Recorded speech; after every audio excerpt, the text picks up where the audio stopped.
किसान भाइयों, सोयाबीन की फसल अपने आखिरी समय पर चल रही है और सोयाबीन में फलियां आ चुकी हैं, दाना भराव शुरू हो चुका है। किसान भाइयों, सोयाबीन की फसल के लिए एक शानदार स्प्रे का कॉम्बिनेशन बताने जा रहा हूं, जिसमें आपको एक कीटनाशक के साथ एक फंगीसाइड का स्प्रे करना है और एनपीके और बोरॉन के कॉम्बिनेशन का प्रयोग भी करना है, जिससे सोयाबीन में सभी प्रकार की इल्लियाँ कंट्रोल हो जाएगी, फंगस भी नहीं लगेगी। साथ ही सोयाबीन की फलियों में दाना भराव अच्छे से होगा, फलियों में ज़्यादा से ज़्यादा दाने बनेंगे, जिससे सोयाबीन का उत्पादन अधिक निकलेगा। इस स्प्रे को करने के बाद सोयाबीन के उत्पादन में 20 से 30% की ग्रोथ देखने को मिलेगी। किसान भाइयों, पूरी जानकारी के लिए वीडियो को आखिर तक देखिए। जो नए साथी हमारे चैनल पर नए हो, चैनल को सब्सक्राइब कर लीजिए। वीडियो को अन्य किसान दोस्तों तक शेयर जरूर कीजिए। तो चलिए वीडियो को शुरू करते हैं। किसान भाइयों, सोयाबीन की फसल में फलियां बनते समय आपको एक बढ़िया सा कीटनाशक प्रयोग करना है, क्योंकि सोयाबीन की फसल में इल्लियाँ, रिंग कटर आदि का अटैक फलियां बनते समय काफ़ी ज़्यादा देखने को मिलता है। फलियां बनते समय इल्लियाँ पौधे के तने के अंदर चली जाती हैं, जिससे किसानों को आसानी से इल्लियाँ नज़र भी नहीं आती हैं, लेकिन फसल में लगातार इल्लियों को काटती रहती है, फलियों के अंदर जाकर दानों को खराब कर देती हैं। इसलिए किसानों को इस समय बढ़िया सा कीटनाशक प्रयोग करना चाहिए। कीटनाशक के रूप में किसान भाई सबसे कम खर्चे में इमामेक्टिन बेंजोएट 1.9% EC यानी कि लिक्विड इमामेक्टिन बेंजोएट का प्रयोग भी कर सकते हैं, 170 ml प्रति एकड़ के हिसाब से। इसके अलावा किसान भाई FMC के कोराजन का प्रयोग कर सकते हैं, 60 ml प्रति एकड़ के हिसाब से। बायर कंपनी के फेम का प्रयोग कर सकते हैं, 50 से 60 ml प्रति एकड़ के हिसाब से। सिजेंटा के एम्पलिंगो का प्रयोग कर सकते हैं, 80 से 100 ml के हिसाब से।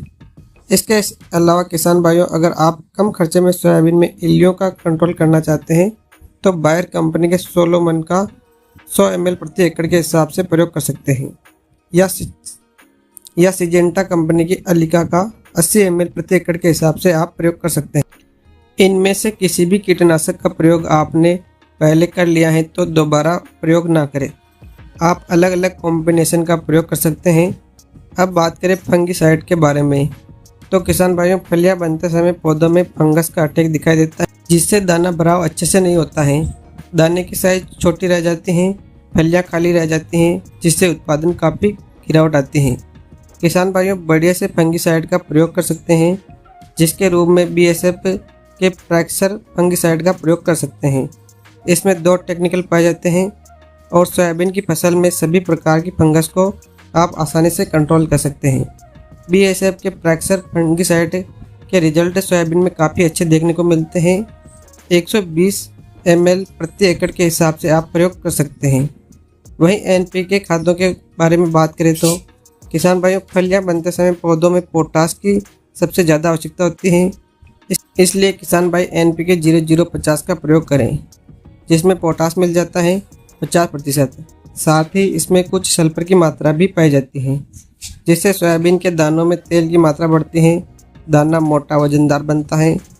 इसके साथ ही आप बोरान का प्रयोग भी कर सकते हैं, बोरान 20% जो मार्केट में मिल जाता है। बोरान एक सूक्ष्म पोषक तत्व है जो सोयाबीन के दानों में तेल की मात्रा बढ़ाता है, दानों को चमकदार और वजनदार बनाता है। 200 ग्राम प्रति एकड़ के हिसाब से आपको बोरान का प्रयोग करना है। किसान भाइयों, अगर आप यह कॉम्बिनेशन अपना रहे हैं तो सभी चीज़ों का घोल अलग अलग तैयार करें और आपस में एक साथ न मिलाएं। थोड़ा घोल आप मिलाकर देखें, अगर आपका घोल फटता नहीं है तो बाद में आप स्प्रे कर सकते हैं। किसान भाइयों, 200 लीटर पानी में 1 एकड़ में आपको इसका प्रयोग करना है, जिससे सोयाबीन में ना तो इल्लियाँ लगेगी, ना ही फंगस का अटैक होगा और पौधों की फलियों में दाना भराव अच्छे से होगा। दानों की साइज बढ़ती है, दानों में तेल की मात्रा अधिक निकलती है, जिससे पैदावार अच्छी होती है, किसानों को मुनाफा बढ़िया देखने को मिलता है। किसान भाइयों, अगर आप भी सोयाबीन की खेती करते हैं तो आप यह कॉम्बिनेशन अपना सकते हैं। वीडियो को अन्य किसान साथियों तक शेयर जरूर करें।